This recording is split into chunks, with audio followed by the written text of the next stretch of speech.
El caso que estás a punto de escuchar tiene descripciones extremadamente gráficas de violencia, tortura y abuso que pueden resultar perturbadoras para muchas personas. Se recomienda discreción. Este contenido no es apto para menores ni para personas sensibles. La historia es real y es una de las más crueles jamás documentadas. Junko Furuta tenía solo 17 años cuando fue víctima de uno de los crímenes más crueles y escalofriantes registrados en la historia de Japón y del mundo. Era una joven estudiante, buena, responsable y con sueños por cumplir, pero un día, al salir de la escuela, su vida cambió para siempre. Fue secuestrada por un grupo de jóvenes que la mantuvieron cautiva durante 44 días. Lo que vivió Junko en ese tiempo es inimaginable.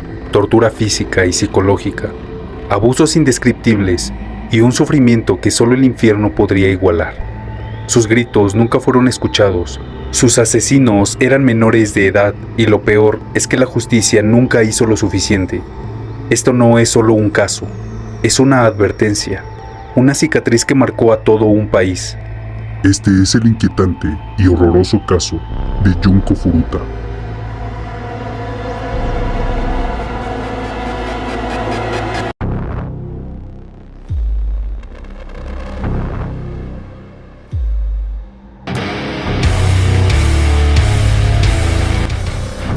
Bienvenidos a este nuevo canal.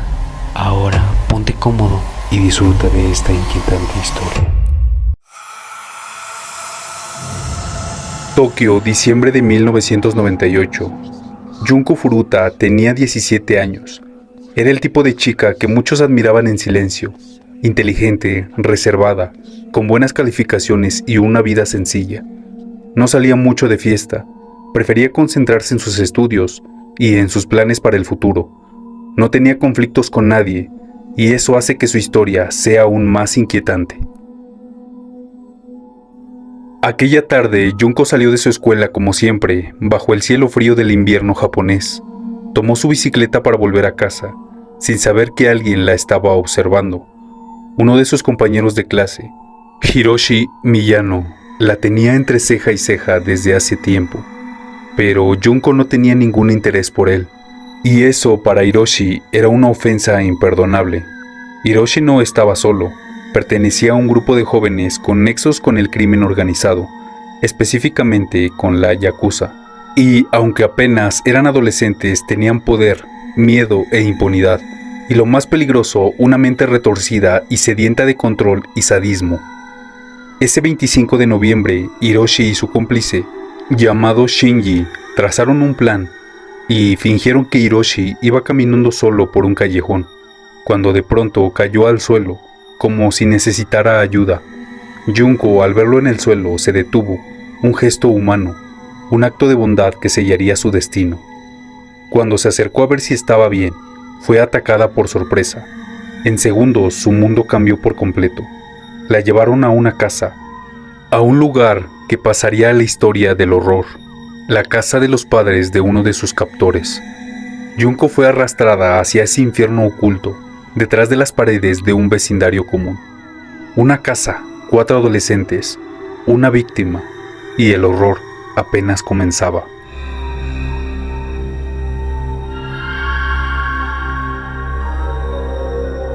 El reloj marcaba poco después de las 8 de la noche cuando Junko cruzó por la puerta de la entrada de aquella casa común en el distrito de Adachi, Tokio. Por fuera parecía un hogar más, puertas de madera, una sala sencilla, pero por dentro comenzaba a convertirse en una prisión sin salida.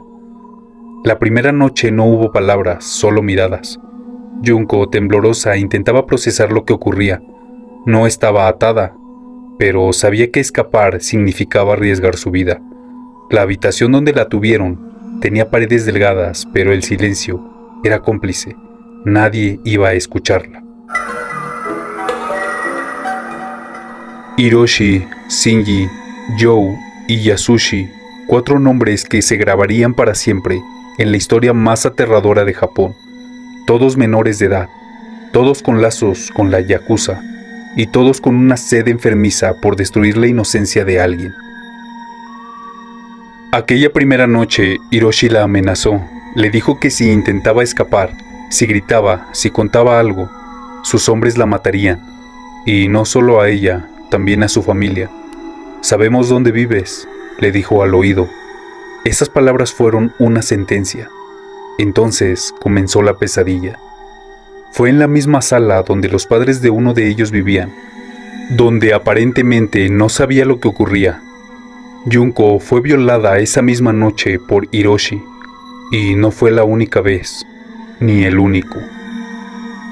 Durante las siguientes horas, los cuatro la torturaron psicológica y físicamente. Se turnaban, se reían, la grababan, la obligaban a decir que era su novia para cubrir el crimen si alguien llegaba a preguntar. Pero Junko no gritaba, no lloraba, como esperaban. Su resistencia mental era fuerte. Eso los enfurecía, y cada acto de resistencia era castigado con más brutalidad. A las primeras 24 horas de haber sido secuestrada, Junko ya había sufrido múltiples violaciones. Su cuerpo mostraba moretones, pero su mente aún luchaba. Intentó escapar una vez, solo una. Logró llegar a la planta baja cuando creyó que estaban dormidos. Descalza y herida, corrió hacia la puerta, pero fue detenida. Uno de ellos ya la estaba esperando. Esa noche su castigo fue brutal. La quemaron con cigarrillos, la golpearon con pesas de metal y, lo peor, la obligaron a reír y a decir que estaba bien. Desde ese momento, Junko se convirtió en prisionera del miedo. No sabía si viviría otro día, ni si alguien notaría su ausencia. Las autoridades no hicieron nada, porque sus secuestradores la obligaron a llamar a sus padres y a decir que se había ido por voluntad propia. En ese lugar, los días y las noches no eran lo mismo. No habían ventanas, ni relojes, ni tiempo, solo horror. Y apenas iban 24 horas.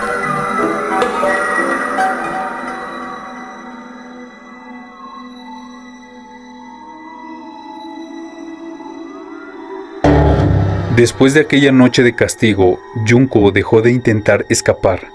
No porque no quisiera vivir, sino porque sabía que cualquier intento sería pagado con sufrimiento aún más indescriptible.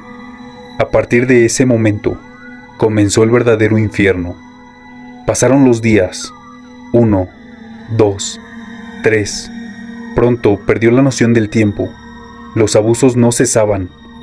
Fue violada entre 400 y 500 veces durante su secuestro, y no solo por los 4 responsables principales, sino también por decenas de otros jóvenes, a los que les vendieron acceso a su cuerpo como si fuese un trofeo. Algunos relatos hablan de más de 100 hombres. Junko ya no era una persona, para ellos era un objeto. La tortura se volvió cada vez más constante y más inhumana. Le arrancaron las uñas, le quemaron los párpados con cera caliente, le metieron objetos filosos en su cuerpo, le cortaron el pecho con tijeras, la forzaron a beber su propia orina y a comer cucarachas vivas, a arrodillarse sobre las piedras filosas mientras le golpeaban los pies con bates de béisbol. Un día le quemaron los genitales con encendedores y cigarrillos. Otro día la colgaron del techo solo para usarla como saco de boxeo. Cuando se desmayaba, la arrojaban en una esquina, desnuda, sangrando mientras ellos se reían, jugaban videojuegos o salían a fumar. Era algo increíblemente aterrador y triste. Su cuerpo comenzó a deteriorarse, los huesos ya no respondían igual, no podía caminar sin arrastrarse. La infección de las heridas la hacía temblar. Su rostro, alguna vez dulce y de una joven de 17 años, era irreconocible, pero lo más inquietante era su mirada, porque aún con el dolor, Junko no suplicaba, no lloraba como al principio, se había ido por dentro. Uno de los momentos más perversos ocurrió cuando intentó suplicarles algo tan básico como agua. Ellos le dieron leche en mal estado, y cuando vomitó, la forzaron a comerse su propio vómito. En otro episodio, uno de los chicos tomó una pesa de gimnasio y le aplastó el estómago. Ella no gritó, solo se encogió. Además, una noche intentaron prenderle fuego mientras aún respiraba. Le vertieron líquido inflamable en los muslos, la espalda y el estómago, con un encendedor y comenzaron a arderle la piel. Ella gritó, pero ya nadie escuchaba. Sus vecinos quizás oyeron, pero nadie habló. Así pasaron los días, y sus huesos comenzaban a asomarse entre la piel desgarrada. Sus labios ya no formaban palabras, solo temblores. Su cuerpo era apenas un cascarón, pero aún estaba viva, y lo peor es que nadie fue a buscarla. Para el día 40 desde que Junko fue desaparecida de este mundo, 40 días en los que fue torturada, violada y deshumanizada hasta el punto de dejar de parecer una adolescente, que parecía ahora más un cadáver que seguía respirando. Ese día todo cambió. Uno de sus captores se frustró por haber perdido en un videojuego y, como si fuera lo más normal del mundo, descargó toda su rabia en Junko. La golpearon con pesas nuevamente, la patearon una y otra vez en la cabeza y el abdomen. Su cuerpo ya débil y lacerado no pudo resistirlo más. Ese fue el último castigo. Junko murió sola, tirada en una habitación llena de basura, con el rostro desfigurado, los órganos destrozados y aún con restos de heridas abiertas. Tenía 17 años y el infierno la devoró lentamente.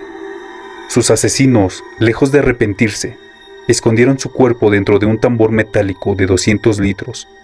Lo llenaron de concreto y lo abandonaron como si fuese un objeto más, como si su vida nunca hubiera importado. Días después, uno de ellos se quebró durante un interrogatorio policial por otro caso no relacionado, y así fue, casi por accidente, que se reveló lo que le habían hecho a Junko Furuta. Cuando la policía abrió el tambor, lo que encontraron dentro no tenía una forma humana reconocible.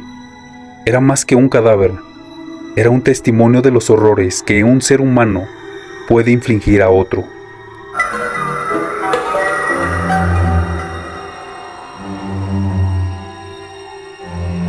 El horror no terminó con la muerte de Junko, pues los 4 principales responsables fueron arrestados, pero debido a que eran menores de edad, sus nombres reales fueron ocultados durante el juicio y recibieron sentencias increíblemente leves, entre 5 y 20 años. Años después, varios de ellos reincidieron en otros crímenes. Nunca mostraron remordimiento. La madre de Junko sufrió un colapso emocional durante el juicio. El padre nunca volvió a hablar en público, y Japón quedó con una herida que hasta hoy en día sigue abierta. Junko Furuta no fue solo una víctima de sus agresores, también lo fue del silencio, del miedo y de una justicia que no fue suficiente. Hoy, su historia se vive en la oscuridad de Internet, no solo como un morbo, sino como un recuerdo permanente de lo que puede pasar cuando el mal no tiene límites. Y a veces nos recuerda que las historias más horrorosas, brutales y perturbadoras ocurren en la oscuridad, en la vida real.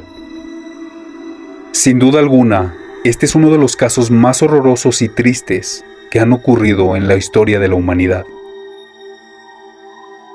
¿Tú qué opinas sobre este inquietante caso? Te leo en los comentarios y nos vemos en el próximo video.